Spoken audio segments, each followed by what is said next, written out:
Hello everybody, it's Stefan Joubert here from the Stefan Joubert Guitar Academy. In today's video lesson, I'm going to show you something amazing around the tritone substitution. I'm going to try to make this easy for you so that, especially for guitarists getting into jazz, always scratching their head thinking how does the tritone sub works, let me show you immediately and get clear of all unclarities around it. So what I'm going to do first is I'm just playing a B minor 11th chord.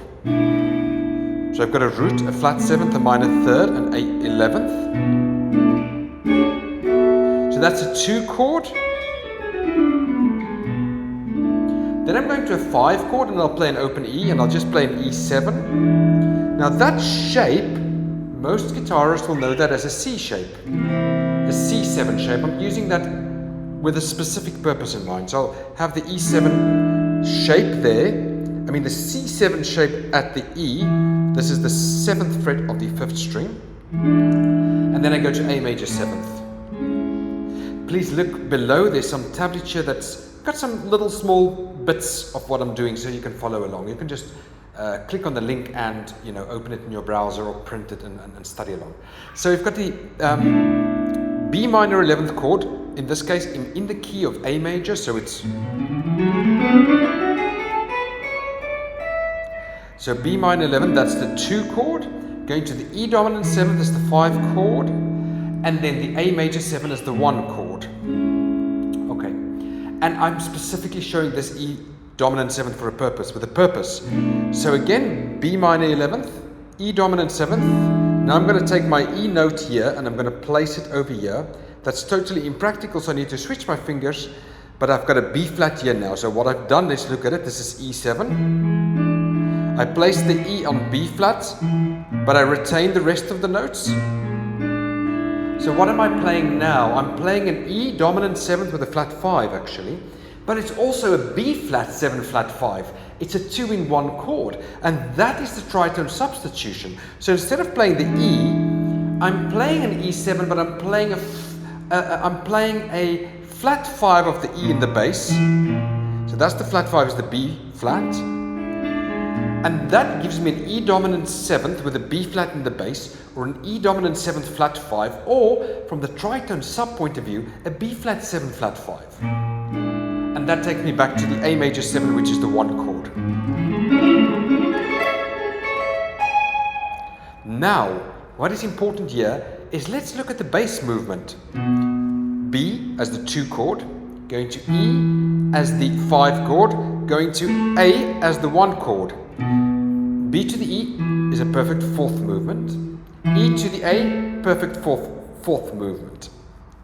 So 2, 5, 1, all down on the guitar, perfect 4ths. Actually up in perfect 4ths. Or if we played it on this, that would mean 5 semitones each time. So basically 5 semitones, or we can see it as a gap of 4. Gap of 4.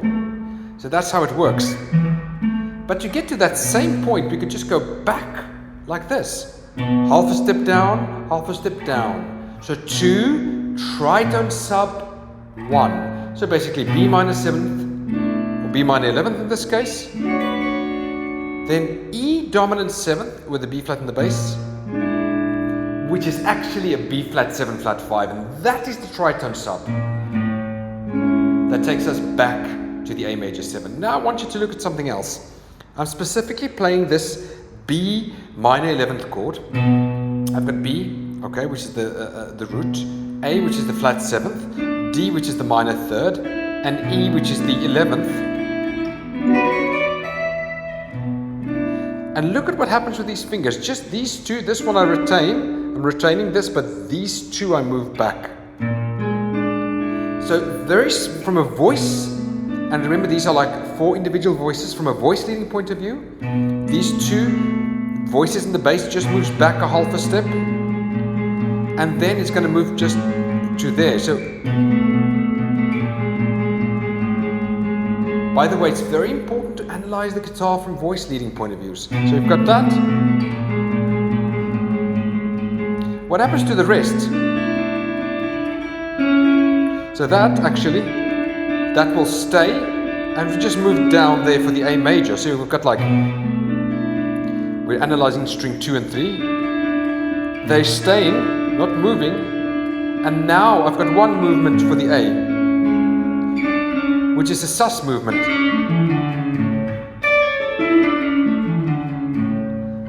So you got that. The basses move, but these two stay. And the sus movement. So it's amazing to analyze the individual voices. And I want you to do that when you play your 2-5-1s, especially if there's small movements. Take a look at what moves.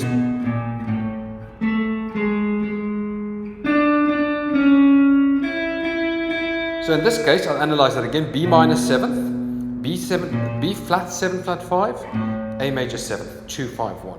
Okay. B minor 7th, I'm dealing with a 4th string. Okay. B flat 7 flat 5. We're analyzing it from the tritone sub point of view, and it stays there for the A major 7th.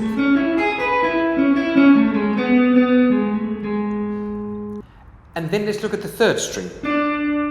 That's the B, the 2, it's a flat 3, and then that's going to become a major 3rd on the B flat. Flat 3rd becomes a major 3rd because harmony moves. Wow, it's a shocking sound actually, and then that is a 4 of A.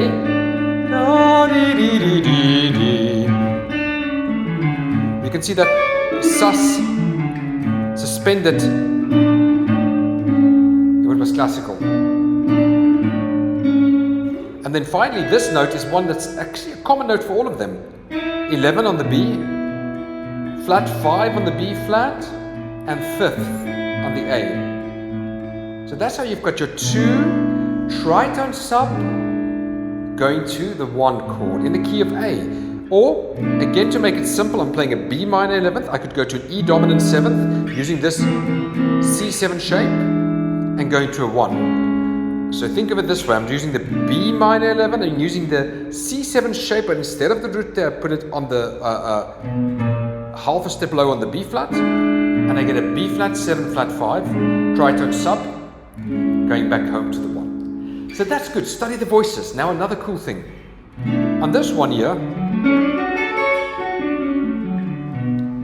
on the 3rd of the B, we could be playing a D major 7th arpeggio.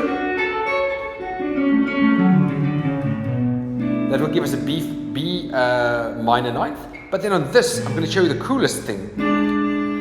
Listen to the mathematics. 4, 6, 5, 7, 6, 8, 7, 9. Now I jump. 9, 11, 10, 12. So it's a diagonal pattern that goes basically tritone line, that's what I call a tritone line, and another tritone line stuck on top of that, and together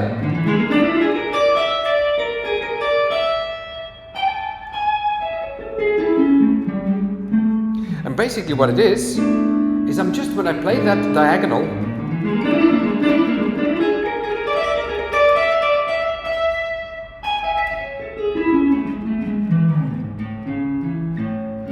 when I play the diagonal, I'm playing flat 7 of B flat, root of B flat, 3rd of B flat, flat 5 of B flat, flat 7th, root, 3rd, flat 5. So I'm playing the arpeggio. Now I'm calling it flat 5 for ease of purpose. Of course, if we go to the actual scale, which is the Lydian dominant,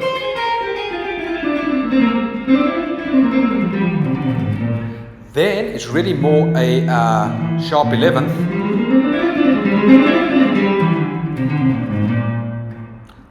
But for ease of purpose, I'll call it flat 5. Let me analyze that same thing from E. Now it's a major 3rd of E, flat 5 of E, flat 7 of E, root of E. 3rd of E, flat 5 of E, flat 7 of E, root of E. 3rd of E, flat 5 of E, flat 7 of E, root of E.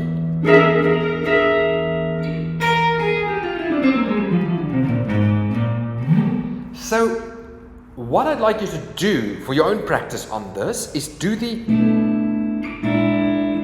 individual voices. T, T, T, T, T, T, T, T.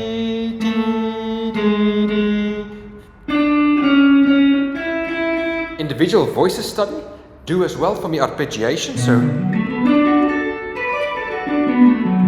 or the major 3rd on the minor 3rd, sorry. You play a major 7th on the minor 3rd of the B. And on this one, you play this arpeggio. That's a nice diagonal, but also make sure you practice this one like this as well.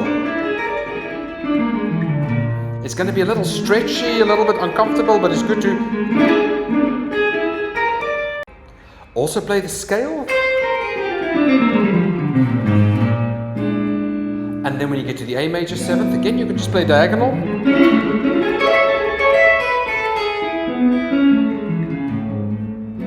Or a Pat Martino.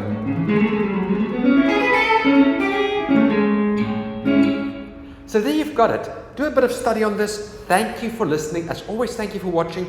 Please subscribe. Please share the video. Please leave a comment. Please speak to me so I know that you're there. And any questions, leave it below. If you've got complex questions, don't be scared to ask. I like answering, especially if it's complex, if there's some difficult things around it. I love answering. I love spending time with this stuff.